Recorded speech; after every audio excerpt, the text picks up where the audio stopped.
naids, mīlestība, sevižēlošana, augstprātība, un galā, protams, ir nāve, ja? Tad mēs ar savu enerģiju nolaižamies šeit un piesaistam tās pasaules un atveram durvis uz paralēlo pasauli, kas ir ar šo enerģiju.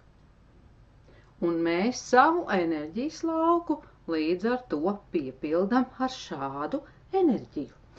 Ja mēs esam tātad sākam ar optimistu pieņemšanu, pateicību un esam uz augšu savā enerģijā, teiksim, tas būs ar plusu zīmi.